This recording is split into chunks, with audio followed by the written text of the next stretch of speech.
अब देखो बच्चों, सबसे पहले मुझे यहाँ पे जो है इस शीट के अंदर अपना एम्प्लॉयज की एम्प्लॉय आईडी डालनी है। तो एम्प्लॉय आईडी के नाम से मैंने यहाँ पे एक अपना हेडिंग बना दिया। ठीक है। अब इसके अंदर सपोज मैंने स्टार्ट कर दिया 1101 से, और इसको ड्रैग करने के लिए मैं यहाँ पे यूज कर लूंगा अपना फिल सीरीज ऑप्शन का। फिल सीरीज पे जाकर के आप यहाँ से इसको कॉलम के अंदर फिल करेंगे। सपोज मुझे चाहिए इसमें 20 एम्प्लॉयज का डेटा, तो मैंने 20 तक इसको ट्रैक कर दिया। इसके बाद में एम्प्लॉयज का नाम मुझे यहाँ पे लिखना है। मेरे पास ऑलरेडी लिस्ट बनी हुई है। आप लोगों में से किन किन को आती है लिस्ट बनाना, नेम लिस्ट? सबको आती है? Very good. अब ये लिस्ट हमारी यहाँ पे आ गई। लिस्ट लाने के बाद में मुझे लिखना है इनका जेंडर। तो जेंडर के लिए मैंने यहाँ पे हेडिंग डाल दिया जेंडर। अब देखो यहाँ पे मेरा नाम लिखा है। अगर मैं यहाँ पे मेल डाल दूं, एक्सेप्ट कर रहा है ये। नीचे अगर मैं डाल दूं फिर से मेल, एक्सेप्ट कर रहा है। अगर मैं यहीं पे डाल दूं आदमी, एक्सेप्ट कर लिया इसने। अगर किसी लड़की के नाम पे जाकर के मैं लिख दूं लड़की, एक्सेप्ट कर रहा है ये। लेकिन क्या कभी आप लोगों ने देखा है जेंडर में लड़की, लड़का, आदमी, औरत कुछ इस तरह से लिखा हुआ? या तो मेल लिखा होगा, या तो फीमेल लिखा होगा, या अदर्स लिखा होगा। तो ये ऑप्शंस होते हैं। इसके अलावा तो कुछ नहीं। लेकिन हमारे पास यहाँ पे हम कुछ भी डाल सकते हैं। अब वो तो गलत हो जाएगी चीज। मैं क्या चाहता हूँ कि यहाँ पे जो डेटा मुझे चाहिए यूजर सिर्फ वही डाल पाए, अदरवाइज डेटा कोई और इनपुट ना कर पाए। तो उसको परफॉर्म करने के लिए हम क्या करेंगे, जो हमारी ये पूरी रेंज है इसको सिलेक्ट कर लेता हूँ, डिलीट कर दिया मैंने। एंड नीचे तक कंप्लीट सेलेक्ट कर लेंगे जहां तक आपको डेटा इसमें फिल करना है। डेटा वैलिडेशन पे आ जाइए, लिस्ट, एंड यहाँ पे आपको जो भी इसमें फिल्स दिखाने हैं उनको आप डाल दीजिए। मैंने मेल लिखा, एक कोमा लगा दिया। फीमेल लिख करके एक कोमा लगा दिया। अदर्स लिख करके एक कोमा लगा दिया। एंटर करती है, आपकी लिस्ट यहाँ बन करके आ चुकी है। ये मेल की आ गई।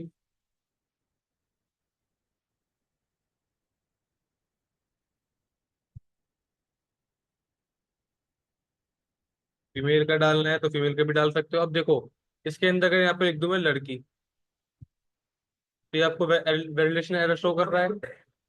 अगर मैं लिख दूं आदमी, तब भी शो कर रहा है। अगर लिख दूं लड़का, तब भी शो कर रहा है। जो मैंने फिर से दिए हैं, या तो मैंने दिया है यहाँ पे अदर्स का, ये एक्सेप्ट कर लेगा। या दिया है मैंने मेल का तो एक्सेप्ट कर लेगा। ये मैंने दिया है यहाँ पे फीमेल का तो भी एक्सेप्ट कर लेगा। क्लियर? अब इसमें एक चीज और है, जब आप डेटा वैलिडेशन लगाते हैं तो डेटा वैलिडेशन आपका केस सेंसिटिव भी होता है।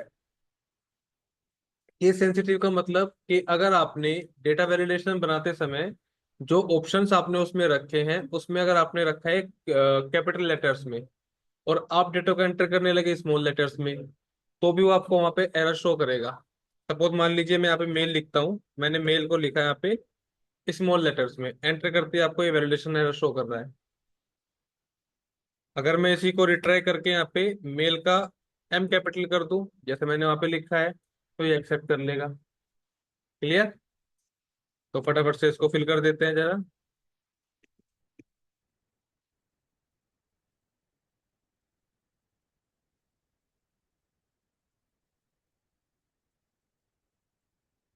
अब मैंने यहाँ पे जेंडर्स भी फिल कर दिए। अब मुझे आगे फिल करना है सिटी।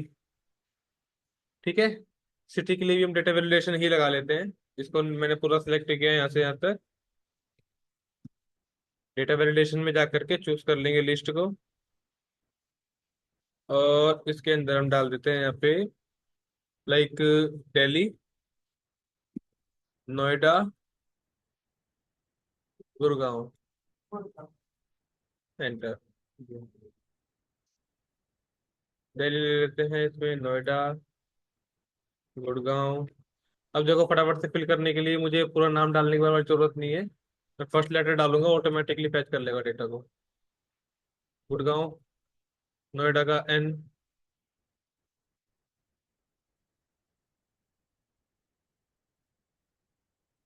ये फिल हो गए पूरे। ठीक है। इसके बाद मुझे डालना है इनका फोन नंबर सपोज, तो फोन नंबर के लिए हम क्या कर सकते हैं, जैसे कि मैंने यहाँ पे फोन नंबर डाल दिया। अब मैं अगर फोन नंबर में लिखूँ यहाँ पे, बताओ आपका नंबर क्या है। 7870। अरे चलो गलत लिख देता हूँ। ठीक है। कितने नंबर हो गए ये? 1 2 3 4 5 6 7 8 9 10। एंटर करते आ गया। लेकिन अगर मैं यहीं पे 10 की बजाय इसमें 9 नंबर डाल दूं या 8 नंबर डाल दूं, एंटर करो, एक्सेप्ट कर रहा है। या फिर मैं इसी में 9 की बजाय या 8 की बजाय मैं कर दूं इसमें 11 नंबर, तो भी एक्सेप्ट कर रहा है। लेकिन क्या आप लोगों ने कहीं पे देखा है किसी भी मोबाइल नंबर के डिजिट्स 12 हो, 8 हो, 9 हो या 11 हो? 10 ही रहते हैं हमेशा। तो अब हम यहाँ पे ऐसा क्या करें कि जिससे कि हमारा जो भी यूजर यहाँ पे इनपुट डाले, उसमें अगर 10 नंबर वो डाल रहा है तो एक्सेप्ट करे, 10 से कम या ज्यादा डालता है तो वो एक्सेप्ट ना करे। तो इस काम को परफॉर्म करने के लिए भी हम यहाँ पे लगा देंगे डेटा वैलिडेशन। सिलेक्ट किया पूरे को, चले जाते हैं फिर से डेटा वैलिडेशन के अंदर। और अब की बार जो है डेटा वैलिडेशन में हम यूज करने वाले हैं यहाँ पे टेक्स्ट लेंथ को। टेक्स्ट लेंथ आप लेंगे, टेक्स्ट लेंथ में नीचे जैसे आप आएंगे डेटा पर, तो ये बोल रहा है बिटवीन। बिटवीन से हटा करके आप इसको ले आइए यहाँ पे इक्वल्स टू पर। इक्वल्स टू लेने के बाद में जो टेक्स्ट की लेंथ है हमने यहाँ पे सेट कर दी 10। ओके करेंगे इसको। अब यहाँ पे नंबर डाल के देखिए, अगर मैं यहाँ पे 1 2 3 4 5 6 7 8 9 10 नंबर डाल दूं, एक्सेप्ट कर लिया। लेकिन अगर मैं एक भी नंबर कम डाल दूंगा तो एक्सेप्ट नहीं करेगा। या फिर मैं एक भी नंबर ज्यादा डाल दूंगा तो भी एक्सेप्ट नहीं करेगा। 10 रहेंगे तो ही एक्सेप्ट करेगा। क्लियर? तो फटाफट से यहाँ पे नंबर्स भी हम फिल कर देते हैं। मैं नंबर्स को फिल करने के लिए रेन बिटवीन का यूज कर लूंगा। नीचे तक मैंने सेलेक्ट किया पूरा। Equals to rand between 1 2 3 4 5 6 7 8 9 10। 1 2 3 4 5 6 7 8 9 10। Bracket close. अभी देखो, ये पूरे में नहीं आया, इसको पूरे में लाने के लिए क्या कर सकते हैं, पूरा हमने सेलेक्ट किया नीचे तक। फिर से लगाता हूँ फॉर्मूला में, इक्वल्स टू रेन बिटवीन।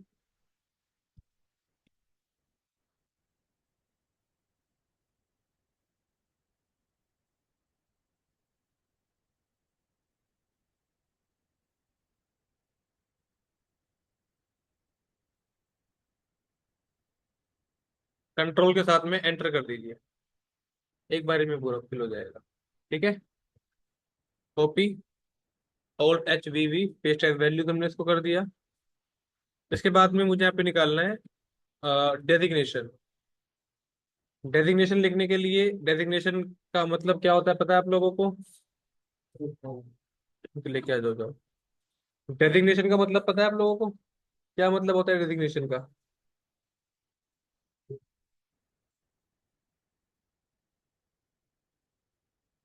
बताओ आप बताओ। पद, ओधा। सपोज मान लीजिए कि अगर मैं यहाँ पे वर्क कर रहा हूँ तो मेरी डेजिग्नेशन क्या है, एज अ टीचर। अगर कोई यहाँ पे दूसरा वहां बैठा है तो उसकी डेजिग्नेशन क्या है, as a receptionist, as a manager, as a TL. तो जो पोस्ट होती है उसी को हम डेजिग्नेशन बोलते हैं। ठीक है। डेजिग्नेशन में सपोज मान लीजिए हमने एक तरफ दिया मैनेजर, एक हमने रख दिया यहाँ पे अपना टीम लीडर, और हमने रख दिया कस्टमर केयर एग्जीक्यूटिव।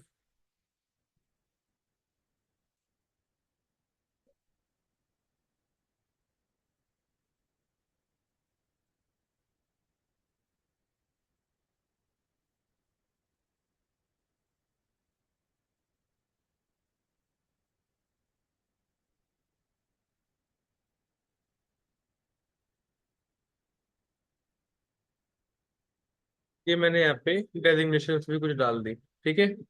डेजिग्नेशन के बाद में एक ले लेते हैं हम डिपार्टमेंट। डिपार्टमेंट का मतलब समझते हैं आप लोग? एक कंपनी में अगर आप जाते हो काम करने तो वहाँ पे टीम्स को अलग अलग डिपार्टमेंट के अकॉर्डिंग जो है डिस्ट्रीब्यूट कर लेते हैं। सपोज मान लीजिए कि हमारी जो कंपनी है वो मार्केटिंग भी करती है, वो इंटरनल काम भी करती है ऑपरेशंस वगैरह के, ठीक है, एडमिनिस्ट्रेशन भी वहाँ पे है, एचआर भी है वहाँ पे। तो डिपार्टमेंट्स के अकॉर्डिंग जो है लोगों को कैटेगराइज कर दिया जाता है कि कौन से डिपार्टमेंट में कौन सा बंदा है।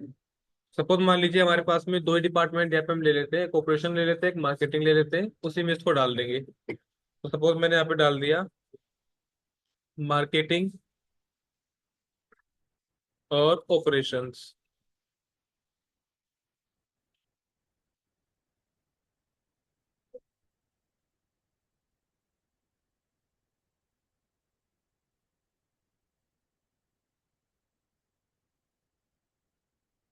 कंप्लीट हो गया ये भी। इसके बाद में लास्ट में मुझे डालनी है इनकी सैलरी। तो यहाँ पे मैं डाल देता हूँ सैलरी। सैलरी को निकालने के लिए मैं यूज कर लूंगा रैंड बिटवीन का ही, ठीक है। सो नीचे तक मैंने पूरा सिलेक्ट किया इसको, equals rand between salary. Suppose यहाँ पे दे देता हूँ मैं 40,000 से लेकर के 60,000 के बीच में। कंट्रोल एंटर, सैलरी आ गई सबकी। Control C, alt H V V, pasted values. Last में जाकर के हम इस पे करेंसी का सिंबल भी लगा देते हैं ताकि और ज्यादा बेटर दिखाई दे हमारी सैलरी। क्लियर। टेबल बनकर के रेडी हो गई। इसको बॉर्डर भी लगा देते हैं। इस पे जो हेडिंग्स है इनको हम कलर भी कर देते हैं।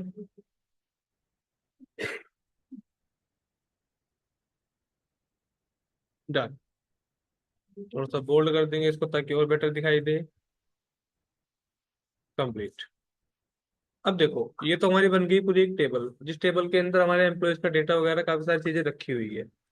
अभी मुझे करना क्या है कि यहाँ पे मुझे पता लगाना है कि मेरे पास में टोटल कितने एम्प्लॉयज है। यहाँ पे तो सीरियल नंबर लिखे हुए हैं, एम्प्लॉय आईडी लिखी हुई है, समझ में आ रहा है।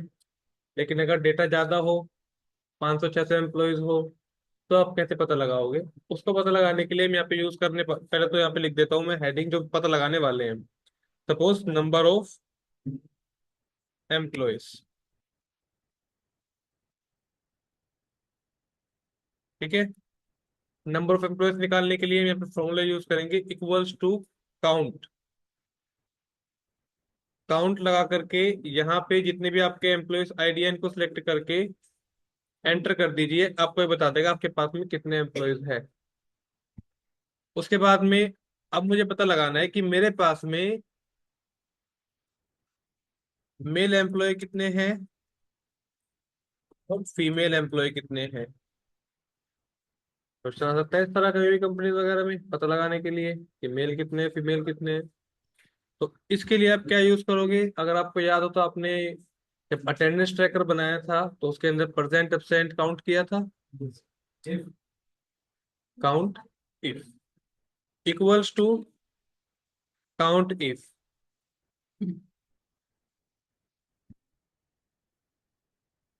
काउंट इफ मैंने लगा दिया।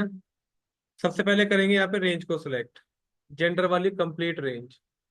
ये पूरी सिलेक्ट की हमने, कोमा, डबल कोट के अंदर मैंने यहाँ पे लिख दिया मेल। यहाँ दिखाई दे रहा है, लेकिन ये फॉर्मूला यहाँ पे चल रहा है आपका, ठीक है। ब्रैकेट क्लोज करके एंटर करेंगे। कितने बता दिए कि मेल एम्प्लॉयज आपके पास में 16 है। इसी तरह से फीमेल एम्प्लॉयज भी निकाल सकते हैं। फीमेल निकालने के लिए मैंने इक्वल्स टू यहाँ पे लिखा, फिर से काउंट इफ।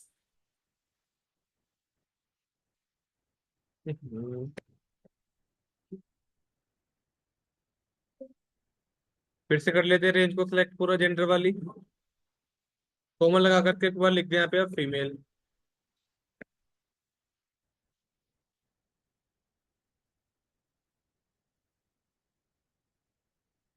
एंटर। इसने बता दिया फीमेल 4 है।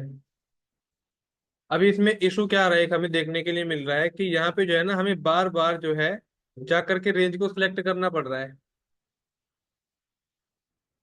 मैं चाहता हूँ कि मुझे रेंज को बार बार सिलेक्ट ना करना पड़े, मैं रेंज के नाम डालूं, ऑटोमेटिक रेंज सिलेक्ट हो जाए। तो इसको कैसे करेंगे परफॉर्म? सपोज मैंने यहाँ से यहाँ तक जेंडर वाली पूरी रेंज को सिलेक्ट कर लिया, और ऊपर आपको दिख रहा है यहाँ पे नेम बॉक्स, नेम बॉक्स पे जाकर के मैं इसका नाम डाल देता हूँ यहाँ पे, जेंडर। इससे अगली में आकर के मैं इसका नाम डाल देता हूँ सिटी। सेलेक्ट किया पूरे को। अब मैंने नाम डाल दिया इसका सिटी। अगले में आकर के मैं नाम डाल देता हूँ इसका डेजिग्नेशन।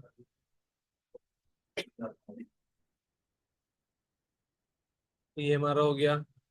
डिपार्टमेंट को मैंने सिलेक्ट किया पूरा, यहाँ मैंने डिपार्टमेंट डाल दिया।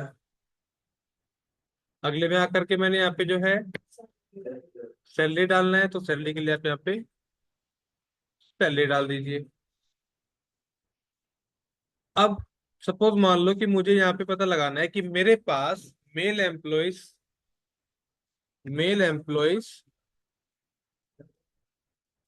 दिल्ली से कितने हैं। मेल एम्प्लॉइज दिल्ली से कितने हैं। पहले हम कंडीशन वहां पे लगा रहे थे सिर्फ एक, कि मेरे पास में टोटल मेल एम्प्लॉयज कितने हैं। लेकिन अभी हमने बात की है कि मेल एम्प्लॉयज है कितने हैं पता लग गया, लेकिन दिल्ली से कितने हैं वो मुझे पता लगाना है। मल्टीपल कंडीशन हो गई। सिंगल कंडीशन के लिए हमेशा यूज करते हैं हम इफ। मल्टीपल कंडीशन के लिए यूज करते हैं इफ एस। तो जैसे ही आप equals to count ifs लिखोगे, सबसे पहले आपसे पूछ रहा है क्राइटेरिया रेंज वन। मुझे पता लगाना है कि पहले तो मेल कितने हैं। तो यहाँ मैंने पहले लिख दिया अपना जेंडर वाली रेंज को सिलेक्ट कर लिया पूरी। यहाँ मैंने जेंडर लिखा, नेम लिख करके एंटर किया, टैब दबाया, तो पूरी रेंज सिलेक्ट होगी ऑटोमेटिकली। इसमें से मुझे फाइंड करना है मेल कैंडिडेट्स को, मैंने मेल लिख दिया यहाँ पे, कोमा। ये पूछ रहा है अगला क्राइटेरिया आप क्या रखना चाहते हो। इसमें से मुझे दिल्ली फाइंड करना है कि दिल्ली में कितने बंदे हैं मेल। तो यहाँ पे डाल देता हूँ मैं सिटी। कोमा लगा करके डबल कोट के अंदर मैंने लिख दिया यहाँ पे दिल्ली। Bracket close, enter. इसने बता दिया टोटल मेल एम्प्लॉयज आपके पास दिल्ली से 6 हैं। अगर ये वेरीफाई भी करना चाहते हैं तो वेरीफाई भी आप कर सकते हैं। कैसे वेरीफाई होगा, डेटा में जाकर के फिल्टर्स लगा दीजिए। फिल्टर में जेंडर पे क्लिक करेंगे, यहाँ से जेंडर में सिर्फ हम मेल सेलेक्ट कर लेते हैं। ये हमारे पास मेल की लिस्ट आ गई। सिटीज में आकर के सिर्फ और सिर्फ दिल्ली को सिलेक्ट कर लेते हैं, सबको डिसलेक्ट करके। ये हमारे पास में सिर्फ दिल्ली की जो है निकल करके आ गया डेटा। कितने एम्प्लॉयज हैं दिल्ली के, टोटल 6 दिखा रहा है, नीचे देखें अकाउंट पे आपको। वही हमारा आंसर जो है यहाँ पर भी आ रहा था। ये देखिए, टोटल मेल एम्प्लॉयज 6। क्लियर हुआ इतना। अभी के लिए इसको इतना ही रखते हैं, ठीक है।